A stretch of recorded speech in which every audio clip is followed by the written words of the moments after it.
Kenapa Bapak Ibu? Sangat berbahaya ketika kita tidak menghormati Tuhan. Saya mau ambil sebuah kisah hari ini dari kisahnya Imam Eli dan anak-anak yang tidak menghormati Tuhan. Ya, kita lihat Imam Eli dipilih oleh Tuhan menjadi imam. Tuhan mengikrarkan janjinya dengan Imam Eli berkata, aku akan menetapkan keluargamu akan ada di hadapanku selama-lamanya. Kalau Tuhan yang berjanji, dia berkhianat nggak? Enggak. Tapi kenapa janji Tuhan tidak bisa terjadi? Karena kita yang membatalkannya.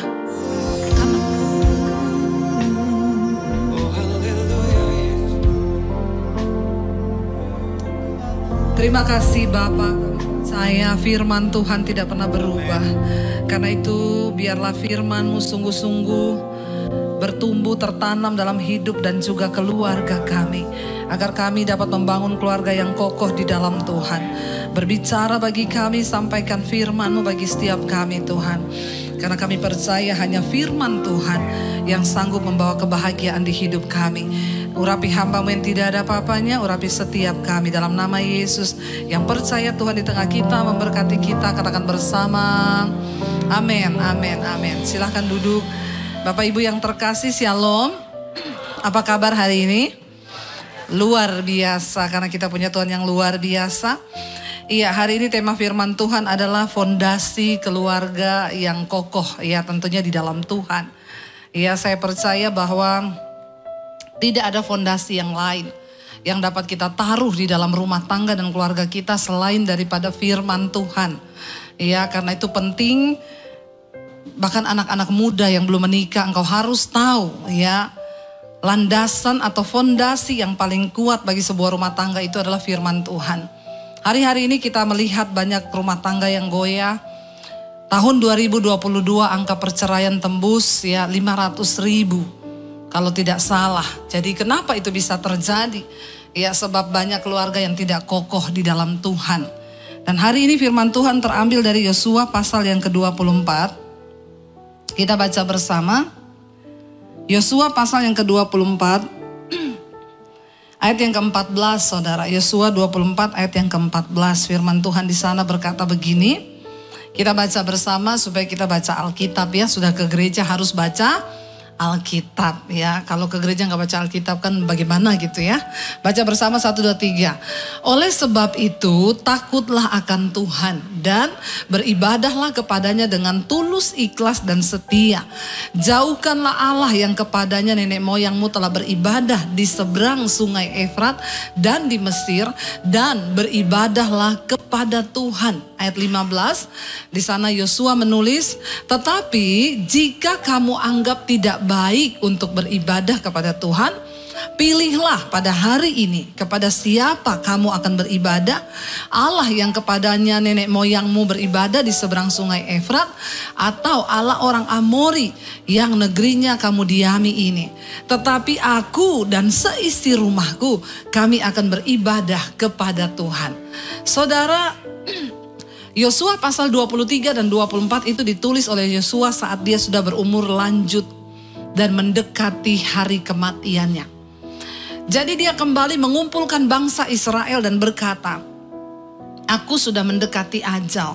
Kita tahu bersama Musa membawa bangsa Israel keluar dari Mesir, tapi Musa tidak bisa masuk tanah perjanjian. Yosua dipilih Tuhan untuk membawa bangsa itu masuk. Dan ketika bangsa itu masuk, berulang kali Tuhan mengingatkan, tuliskanlah setiap hukum-hukumku itu. Tuliskan di tiang-tiang pintu rumahmu. Tuliskan itu pada ambang rumahmu. Peringatkan itu berulang-ulang kepada anak cucumu. Itu yang Tuhan perintahkan. Supaya bangsa Israel mengingat akan hukum-hukum Tuhan dan anak-anak mereka juga belajar hidup takut akan Tuhan dan menghormati Tuhan. Lalu ketika Yosua sudah hampir mati, dia mengumpulkan kembali bangsa itu.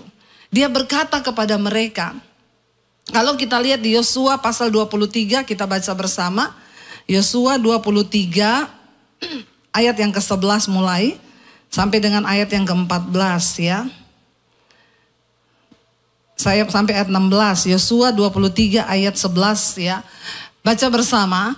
Maka demi nyawamu bertekunlah mengasihi Tuhan Allahmu demi nyawamu. Ya, sebab apa dikatakan?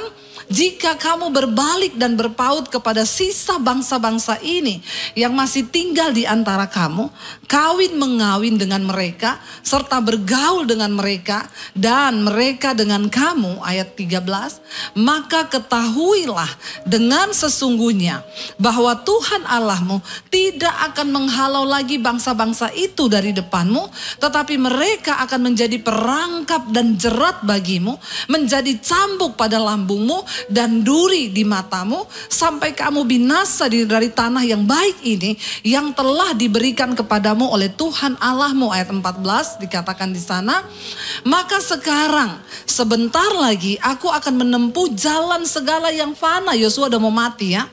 Sebab itu insyaflah dengan segenap hatimu dan segenap jiwamu, bahwa satu pun dari segala yang baik yang telah dijanjikan kepadamu oleh Tuhan Allahmu tidak ada yang tidak dipenuhi.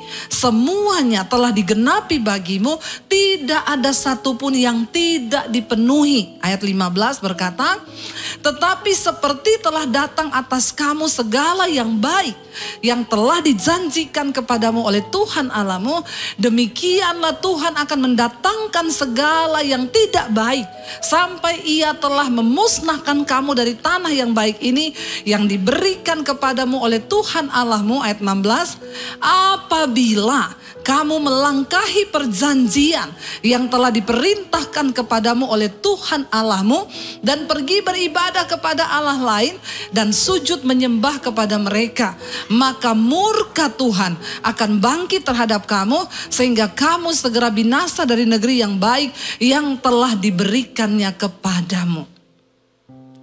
Ketika Yosua memimpin bangsa itu masuk ke tanah perjanjian, firman Tuhan kepada bangsa itu, masuki negeri demi negeri, tumpas habis semua orang yang ada di dalamnya. Kenapa? Karena mereka adalah orang-orang yang tidak takut akan Tuhan dan tidak percaya kepada Tuhan. Mereka penyembah berhala. Tuhan mau bangsa Israel itu masuk benar-benar dengan satu sikap hati yang menyembah Tuhan, dan di sana tidak terkontaminasi oleh penyembahan berhala. Tapi bangsa Israel ketika mereka masuk ke negeri itu, mereka tidak menumpas habis penduduknya karena mereka berpikir gini, nanti kita sisain sebagian untuk menjadi budak. Hanya demi kesenangan mereka. Ternyata Tuhan tadi bilang, karena negeri itu penduduknya di dalamnya akan berbalik yang akan menjadi jerat bagimu kalau engkau kawin mengawin dengan mereka. Makanya Tuhan melarang mereka kawin campur dengan orang yang tidak mengenal Tuhan. Dan benar saja penduduk yang tersisa, yang mereka biarkan tersisa menjadi budak itu berkembang semakin banyak.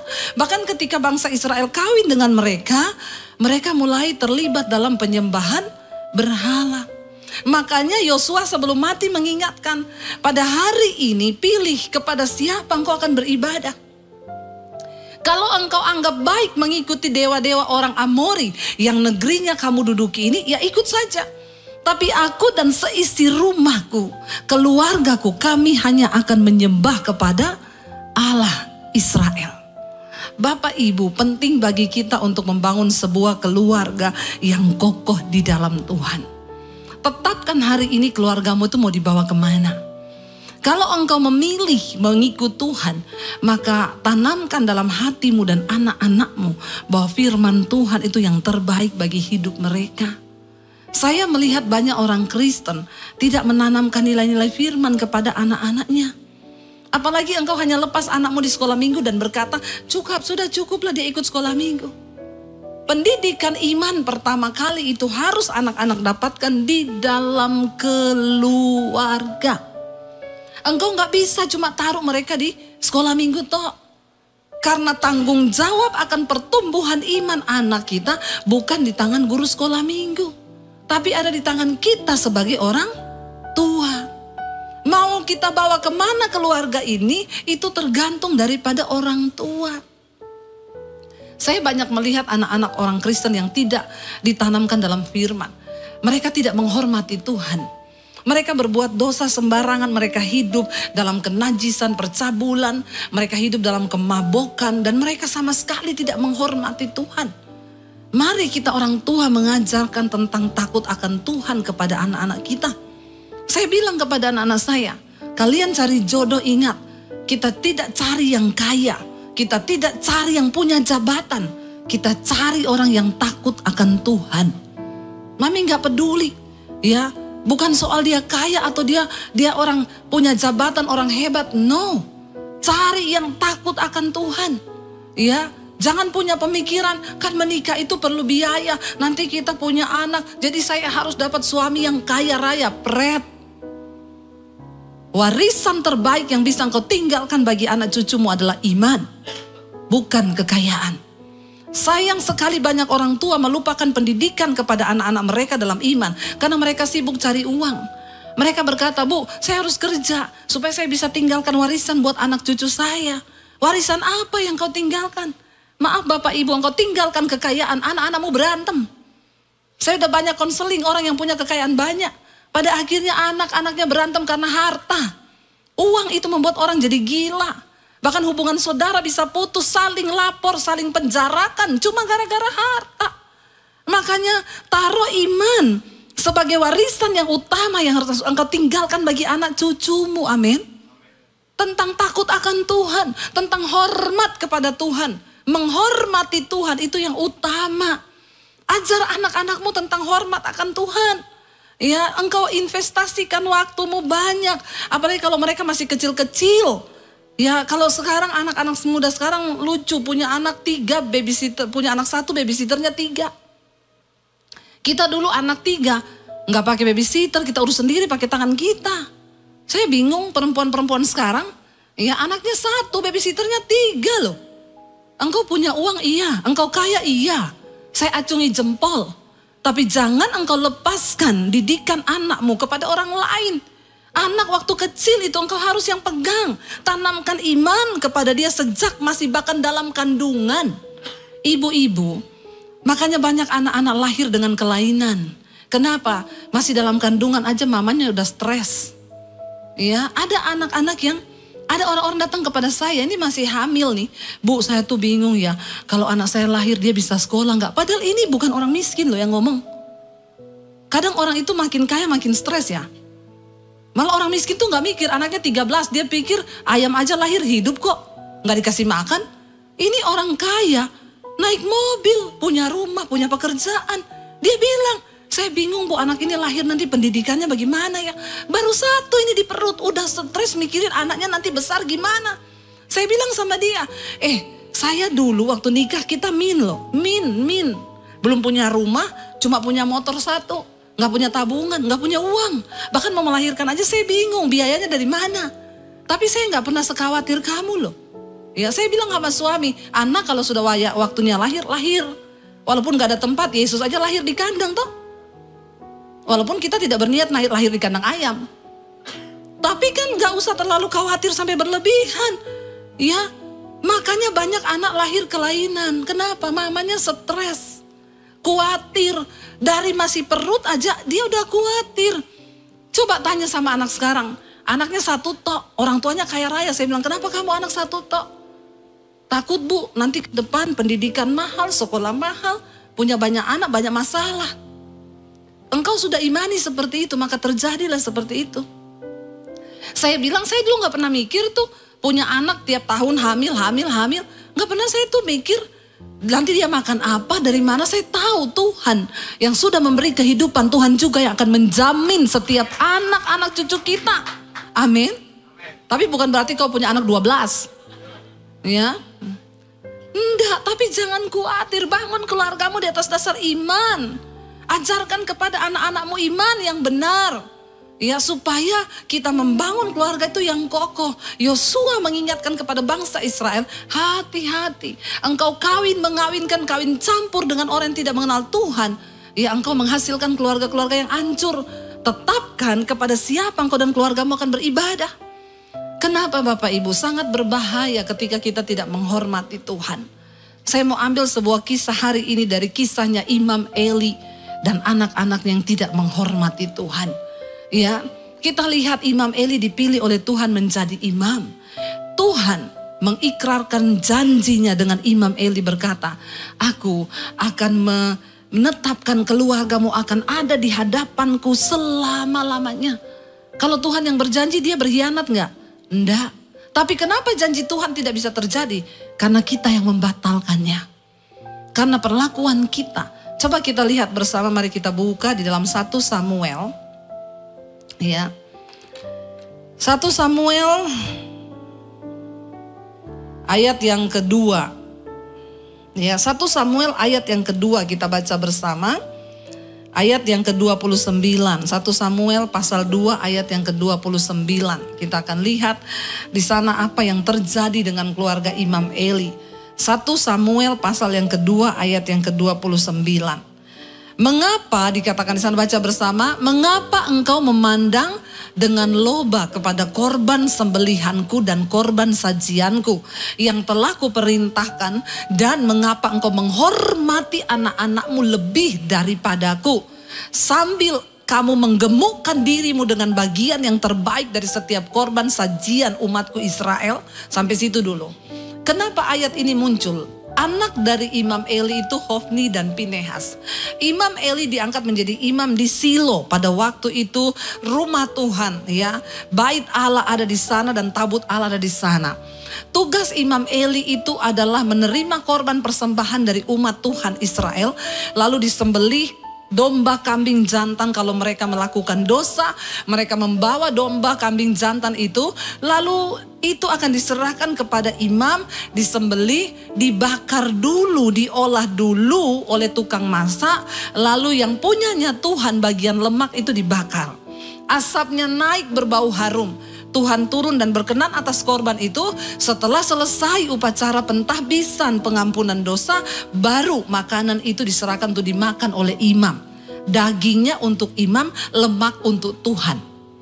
Ya, apa yang terjadi? Anaknya Imam Eli ini, Hofni dan Pinehas, mereka mau mengambil bagiannya Tuhan. Ketika kambing domba itu selesai disembelih, harusnya diolah dulu.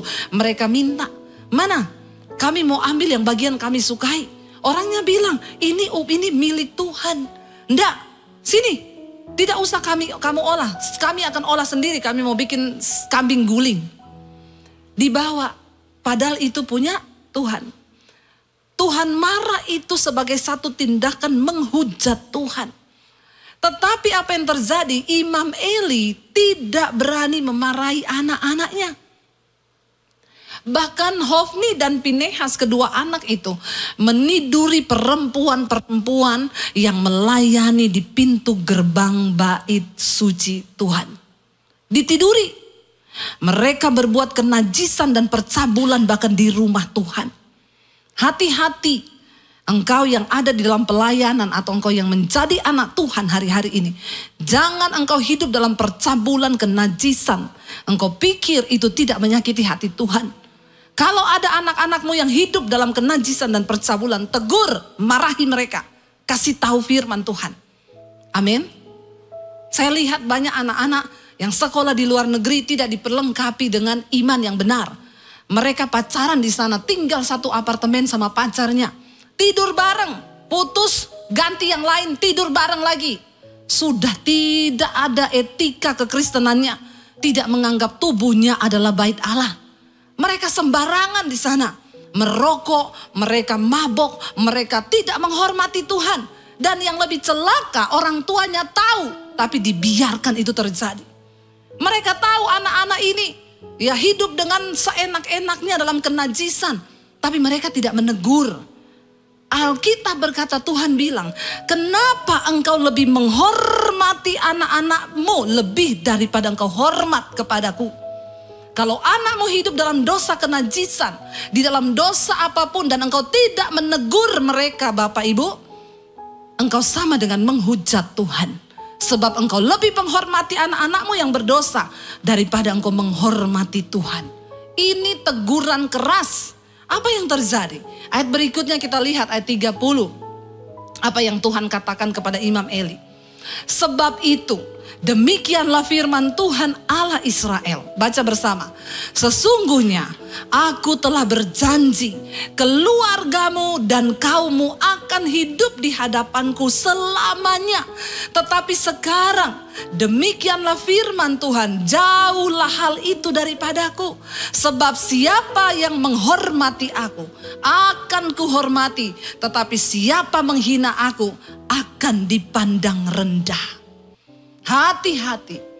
Tuhan berkata, siapa menghormati aku, dia akan kuhormati. Bayangkan loh, kunya huruf besar. Saudara mau dihormati Tuhan? Caranya bagaimana? Bukan engkau kasih persembahan banyak. Bukan engkau bayar buah sulung. Bukan engkau kasih perpuluhan yang banyak. Caranya engkau menghormati Tuhan, hidup dalam pertobatan dan kekudusan. Kalau ada anakmu berbuat dosa, tegur mereka. Marahi mereka. Kasih tahu kebenaran firman Tuhan. Jangan engkau diam. Karena engkau akan dianggap menghujat Tuhan. Tuhan berkata, barang siapa menghormati aku. Tuhan bilang, aku sudah berjanji akan mengukuhkan kaum keluarga Eli di hadapanku selamanya. Tetapi sekarang jauhlah itu semua daripadaku. Siapa yang membatalkan janji Tuhan? Eli sendiri dan keluarganya. Sebab Tuhan tidak bisa menggenapi janjinya kepada orang yang berdosa. Makanya Alkitab bilang, dosamu menghalangi yang baik daripadamu. Kita bisa menggagalkan rencana Tuhan atas hidup kita waktu kita hidup di dalam dosa dan tidak menghormati Tuhan. Orang yang tidak menghormati Tuhan itu orang yang hidup dalam dosa. Engkau gak punya takut Tuhan. Engkau biarkan anak-anakmu berbuat dosa, engkau tidak tegur mereka. Bapak Ibu, sebelum terlambat, hari ini firman Tuhan, kalau engkau mendengarkan suaraku, lakukan itu. Jangan sampai kayak orang kaya dan Lazarus. Ingat kisah itu? Ketika Lazarus pengemis mati, orang kaya juga mati. Lalu orang kaya berada dalam neraka, Lazarus di pangkuan Abraham. Orang kaya itu bilang kepada Bapak Abraham, Bapak Abraham, izinkan aku pulang ke dunia. Bapak Abraham tanya, untuk apa engkau mau pulang ke dunia? Aku pengen ingatkan keluargaku, anak-anakku, supaya mereka tidak hidup dalam dosa seperti aku. Supaya mereka tidak berada di tempat ini, sangat-sangat menderita aku di sini. Bapak Abraham bilang apa? Di dunia sudah ada hamba Tuhan. Di dunia sudah ada nabi-nabi. Di dunia sudah ada Debbie Basir yang mengingatkan. Kalau Debbie Basir aja mereka gak dengar, apalagi kau yang datang dari dunia orang mati, kau dipikir setan. Sebelum terlambat, apakah engkau tidak rindu engkau dan seisi rumahmu masuk dalam kerajaan sorga, kita duduk makan sehidangan dengan Tuhan? Ataukah engkau melihat anakmu terbakar di dalam kebinasaan api neraka? Dan ketika itu sudah tidak ada gunanya lagi engkau menangis. Saya pernah dapat satu mimpi Bapak Ibu. Ketika itu saya mimpi saya ada di kota Poso. Saya lagi sama kakak saya yang perempuan. Tiba-tiba langit malam itu menjadi terang benderang. Lalu saya bilang, ada apa ya? Ini kan malam. Kenapa tiba-tiba langitnya bercahaya? Lalu kakak saya itu bilang, mau kiamat, kayaknya ini mau kiamat. Terus saya bilang, masa mau kiamat? Dia bilang, iya ini udah mau kiamat. Terus saya bilang, kita gak usah pergi, kita tunggu di sini apa yang akan terjadi. Kakak saya ini lari. Saya panggil dia, saya bilang, kamu mau kemana? Dia bilang, aku mau kasih tahu orang-orang kalau ini kiamat. Saya bilang, gak usah lari, di sini aja. Tiba-tiba saya mulai terangkat Bapak Ibu.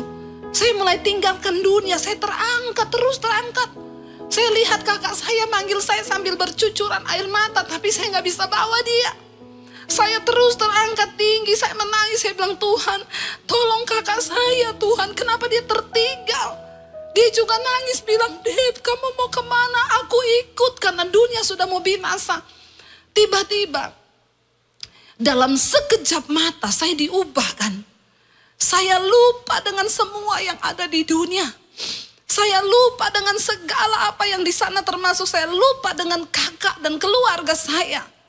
Dan Tuhan bilang, selama masih ada waktu, berdoa, tangisi jiwa-jiwa mereka. Karena satu saat ketika semua itu datang, engkau sudah gak ingat apapun. Bapak Ibu, selama masih ada waktu, ayo tegur anak-anakmu kalau mereka salah. Bangun keluargamu dengan dasar firman Tuhan. Supaya tidak ada penyesalan kekal. Ayat yang ke-31, apa yang dikatakan Tuhan di sana? Tuhan berkata ya kepada Imam Eli, sesungguhnya akan datang waktunya, apa saudara? Bahwa aku akan mematahkan tangan kekuatanmu dan tangan kekuatan kaummu, sehingga tidak ada seorang kakek dalam keluargamu. Dibinasakan Tuhan. Dan Tuhan itu kalau sudah berkata, tidak bisa lagi ya dicabut kembali saudara. Dan apa yang terjadi ketika Tuhan berfirman seperti itu? Ya, coba kita lihat di dalam 1 Samuel pasal yang kedua. Ya, 1 Samuel 1 Samuel pasal yang ketiga. Ayat yang ke-12, kita lihat bersama sampai ayat yang ke-14. 1 Samuel 3. Pada waktu itu, kita baca bersama. Pada waktu itu, aku akan menepati kepada Eli segala yang telah kufirmankan tentang keluarganya. Dari mula sampai akhir. Ayat 13 berkata, sebab telah kuberitahukan kepadanya bahwa aku akan menghukum keluarganya untuk selamanya. Karena dosa yang telah diketahuinya. Yakni bahwa anak-anaknya telah menghujat Allah, tetapi ia tidak memarahi mereka. Eli gak ikut berbuat zina. Dosa Eli yang utama adalah apa? Membiarkan anak-anaknya berbuat dosa. Eli tidak berbuat zina. Dia hidup sebagai imam yang benar. Tapi karena dia tidak memarahi anak-anaknya ketika mereka berbuat dosa, dia juga dianggap menghujat Allah. Lalu ayat yang ke-14 berkata apa saudara? Sebab itu aku telah bersumpah kepada keluarga Eli bahwa dosa keluarga Eli takkan dihapuskan dengan korban sembelihan atau dengan korban sajian untuk selamanya. Tidak ada lagi korban sembelihan atau sajian yang terbaik apapun yang bisa dipersembahkan untuk menghapus dosa keluarga Eli. Salahnya Eli apa? Tidak menegur dan memarahi anak-anaknya. Seringkali kita anggap itu biasa. Sebagai orang tua kita sudah kehilangan otoritas untuk tegur anak kita. Kalau anak mau berbuat salah, panggil dia 4 mata. Ngomong. Bagi saudara yang masih punya anak kecil, selagi anakmu kecil, didik dia dalam firman. Enggak apa-apa, sediakan rotan. Pukulin anakmu dengan rotan. Alkitab bilang, jangan jauhkan anakmu dari rotan. Karena kalau engkau membiarkan dan tidak mendidik anakmu dengan rotan, dia akan menyusahkanmu di hari tuamu. Didiklah anakmu dengan rotan, karena di ujung rotan itu ada didikan. Bukan di ujung tombak ya. Ada pendeta khotbah dia bilang, di ujung tombak ada didikan, mati anakmu kau tombak. Ya, di ujung rotan itu ada didikan. Waktu anakmu masih kecil, enggak apa-apa dia bikin salah, pukul kakinya. Tapi Alkitab bilang, jangan engkau inginkan kematiannya. Pukul dia supaya dia tahu bahwa dia salah. Sebab ketika engkau tidak didik anakmu, dia akan menyusahkan engkau di hari tuamu. Sekarang banyak kita lihat anak-anak menyusahkan orang tua di hari tua. Kenapa? Karena gak pernah dididik, dimanja. Apalagi opa-opa yang udah punya cucu, cucunya setengah mati dimanja lebih daripada anaknya. Ya, apa-apa dituruti kalau opa sama oma itu. Ya, gak apa-apa. Dulu saya, anak-anak saya masih kecil, saya taruh rotan segede kelingking. Saya bilang, ini rotan kasih. Kamu bikin salah, mami pukul kakimu. Nih, baca kitab Amsal. Saya bacain mereka. Ini Alkitab berkata ya, punggung orang bebal meminta pukulan. Kamu tahu orang bebal itu apa? Orang yang sudah tahu kebenaran, tapi gak mau melakukan. Itu namanya bebal. Jadi kalau kamu berbuat salah, itu berarti bukan mami yang mau pukul kamu, tapi punggungmu yang minta pukulan. Pukul dong, pukul dong. Jadi mami gak salah kalau pukul kamu. Karena Alkitab berkata, Didiklah anakmu dengan rotan. Jadi saya pukulin kaki mereka. Saya suruh mereka mandi terakhir jam 5 sore. Mandinya jam 6. Saya panggil, saya pukul kakinya mereka 2 strip di kaki. Ya, nangis iya. Tapi ketika sudah lulus SD, saya nggak pukul lagi. Ya, karena kalau sudah SD ke atas tuh kita udah nggak bisa pukul. Dia yang sakit hatinya. Makanya ada batas usia untuk mendidik anak. Ya, makanya saya bersyukur punya anak yang denger-dengeran. Dari kecil itu, ya kakinya itu udah 2 strip ke sekolah, nggak apa-apa. Ya, yang penting dia tahu itu salah, memang salah. Ya, tapi saya bersyukur anak saya itu dari masih kecil. 2 tahun saya ajak pelayanan di gereja. Duduk, saya bilang di depan, mami mau khotbah, kamu duduk ya. Karena kan kita nggak pakai pembantu, nggak ada babysitter. Bagaimana hidup aja pas-pasan. Saya pelayanan naik motor, saya ajak anak ya, saya bonceng di motor di depan. Ayo dek, duduk. Di situ, mami nanti maju ke depan khotbah, kamu jangan gerak-gerak, duduk di sini ya sampai selesai mami khotbah. Dia enggak turun loh. Saya khotbah 1 jam, dia duduk di situ anak 2 tahun. Sampai jemaat tanya, Bu, anaknya dikasih makan apa? Kasih makan firman. Iya. Ya, ada anak-anak yang enggak tahu aturan. Diajak bertamu, naik di atas kursi orang, naik di atas buffet orang. Saya bilang, ini anak pasti enggak pernah dididik. Ih, rasanya mau saya pukul pakai rotan kakinya. Saya yang gelisah loh kalau kayak begitu. Ya, saya pernah lihat ada anak pendeta lagi ngobrol sama saya papanya. Ini anak udah SD loh. Kelas 5 apa kelas 4, gede. Pak, ayo Pak beli mainan. Papanya bilang, Papa lagi ngobrol sama teman. Gak mau tahu, papanya dipukulin, kepalanya rambutnya dijabak. Waduh, saya langsung berdiri, saya bilang, saya tampar ya kamu ya. Kamu nggak tahu nggak etika, duduk, diam situ. Saya bilang, titip anakmu sama saya. 1 bulan saja, dia pulang tahu etika. Masa kau pendeta gak bisa ajar anakmu? Dia pukul bapaknya di depan saya. Saya bilang, ini masih SD loh.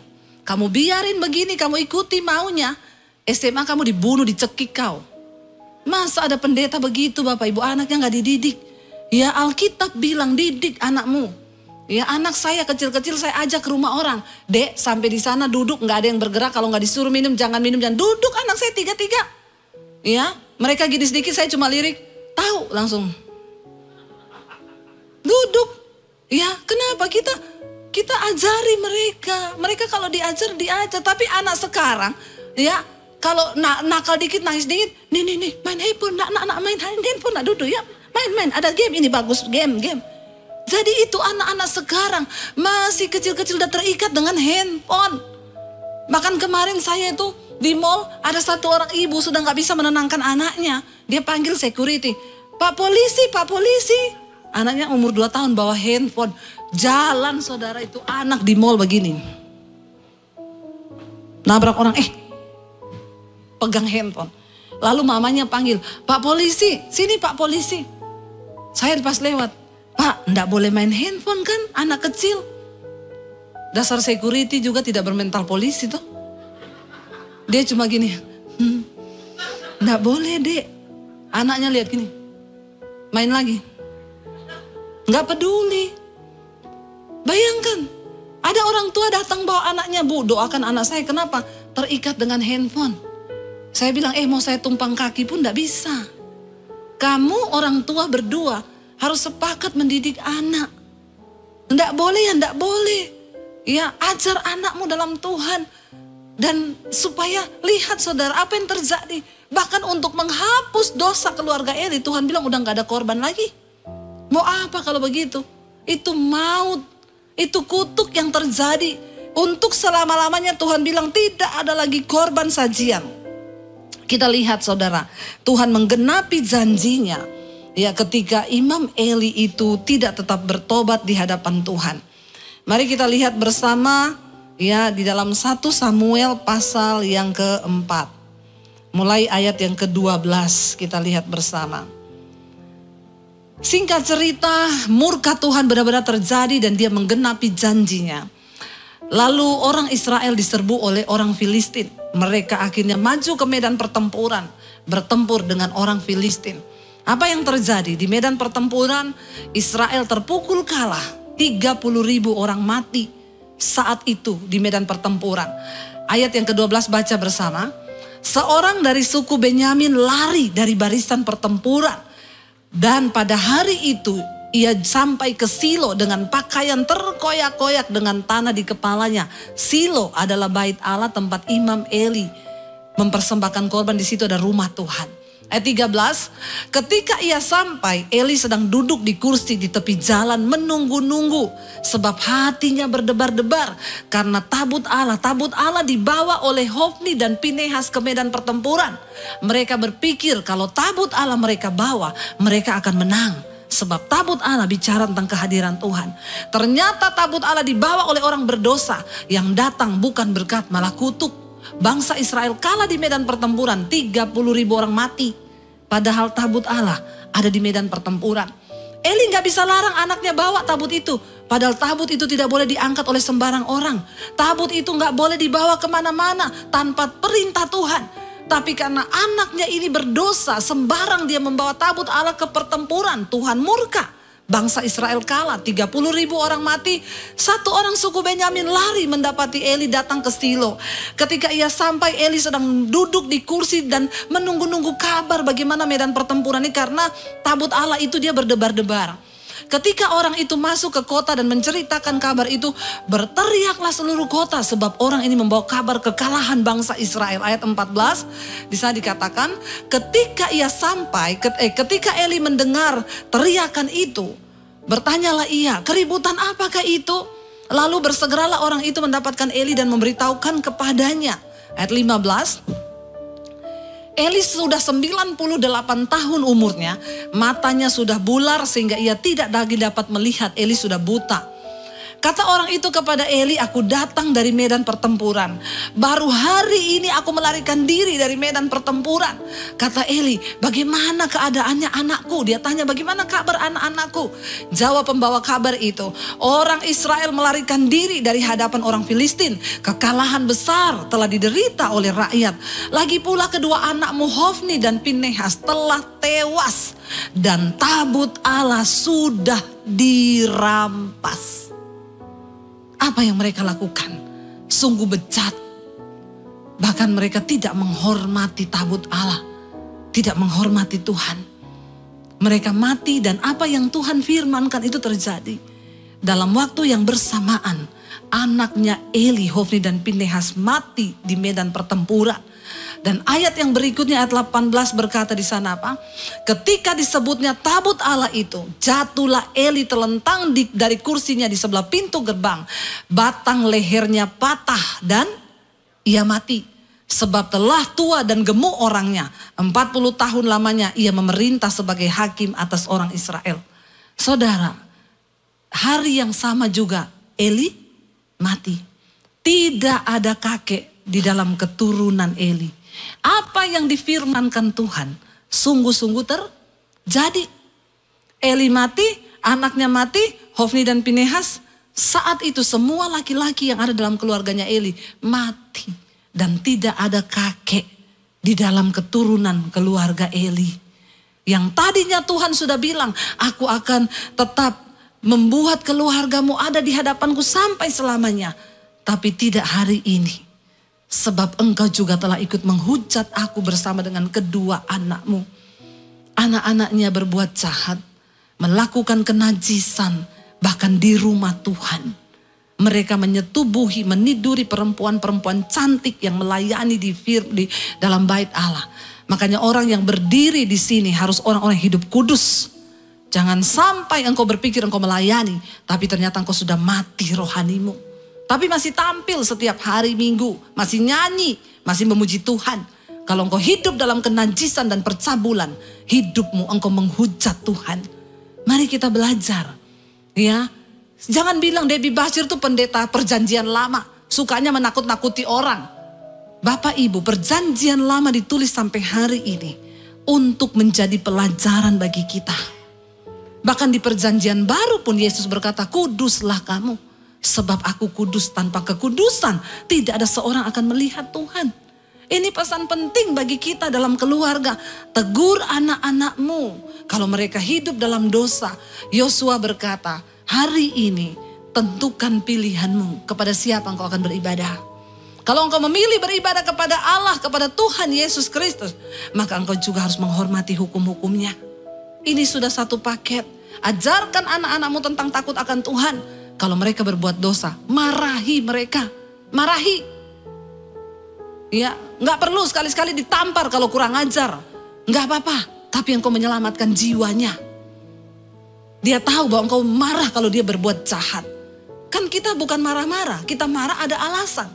Kalau tiap hari kita marah-marah itu gila. Tapi kalau dia berbuat dosa lalu kita tegur, kita marah. Ya itu wajar. Apalagi engkau punya wibawa ilahi.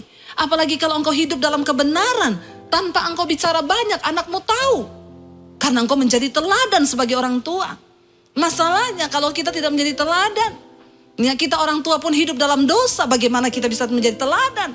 Kita merokok lalu kita ngomong sama anak kita. Jangan merokok kau ya. Rokok itu tidak baik. Bapak aja setan mau tegur anaknya suruh tobat. Bagaimana caranya? Bertobat. Amin. Gak apa-apa saya ngomong pedas ya. Soalnya saya tadi habis makan pedas. Ya, untung cuma level 7 tadi nih. Ya, ayo jemaat Tuhan. Bukan saatnya kita ngomong yang manis-manis hari ini. Ya. Kita ngomong yang keras supaya kita tobat. Tidak main-main. Neraka itu ada. Penghukuman kekal itu ada. Jangan engkau bermain-main dengan kekudusan Tuhan. Jangan engkau hidup tidak menghormati Tuhan. Engkau membiarkan anakmu.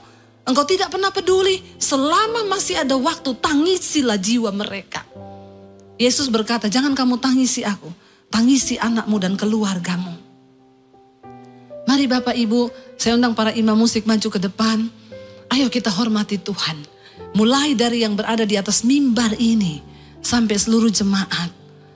Karena Tuhan itu tidak bisa dibohongi. Tuhan itu tidak bisa ditipu. Biar kita bawa keluarga kita sungguh-sungguh menghormati Tuhan hari-hari ini. Supaya barang siapa menghormati aku, kata Tuhan, dia akan kuhormati. Saudara bisa bayangkan kalau Tuhan menghormati engkau. Apa yang tidak dia berikan bagimu. Ketika engkau menghormati dia. Mengajarkan anak-anakmu tentang takut akan Tuhan. Maka Tuhan menghormati engkau. Dan ketika dia menghormati kita, Pak Ibu, dia berikan semua, dia tahu apa yang kita butuhkan. Kita bangkit berdiri bersama di hadapan Tuhan. Biar kita katakan di hadapan Tuhan, kami mau melayani bersama dengan keluarga kami Tuhan. Kami bawa keluarga kami di hadapan Tuhan hari ini. Biar Engkau Tuhan yang melihat hati kami. Katakan bersama pujian ini. Bersama keluargaku melayani Tuhan. Ini kerinduan kami Tuhan. Kami mau bersama keluarga kami mengasihi Engkau. Tiada yang dapat melebihi kasih-Mu ya Tuhan. Bagi kami Engkau segalanya. Bagi kami Engkau segalanya. Bersama keluargaku, bersama keluargaku melayani Tuhan. Bawa kerinduan kepada Tuhan. Bilangkan rindu mengasihi Engkau. Tiada yang dapat melebihi kasih-Mu ya Tuhan. Kasih-Mu dalam keluarga kami. Bagi kami Engkau segalanya. Gelombang badai hidup, gelombang badai hidup coba menghalangi, namun kuasa Tuhan buka jalan kami. Angkat tangan, bersama keluarga kami. Bersama keluargaku melayani Tuhan. Ini doa kami satu, bersatu, selamanya mengasihi. Tiada yang dapat melebihi kasih-Mu ya Tuhan. Bagi kami Engkau segalanya. Biar musik saja, Bapak Ibu tutup matamu dalam hadirat Tuhan. Bawa doa ini di hadapan Tuhan. selagi masih ada waktu, Engkau masih bisa menangis bagi keluargamu yang belum bertobat.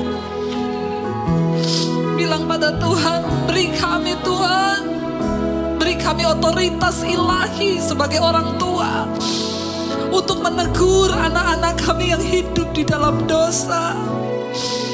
Kami rindu untuk mereka boleh bertobat. Kerinduan kami melayani Engkau bersama dengan anak cucu kami Tuhan.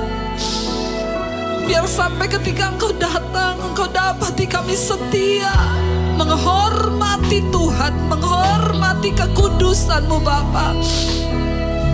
Ini kerinduan kami Tuhan. Kami bawa di hadapan-Mu, sekali lagi angkat tangan-Mu saudara, katakan, bersama keluargaku.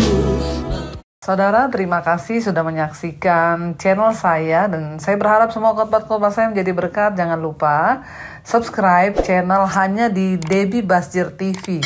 Ya, bukan yang lain. Catat Debbie Basjir TV. Hanya di Debbie Basjir TV. Jangan lupa like, subscribe, dan bagikan ini kepada teman saudara agar semakin banyak orang diberkati. Tuhan memberkati.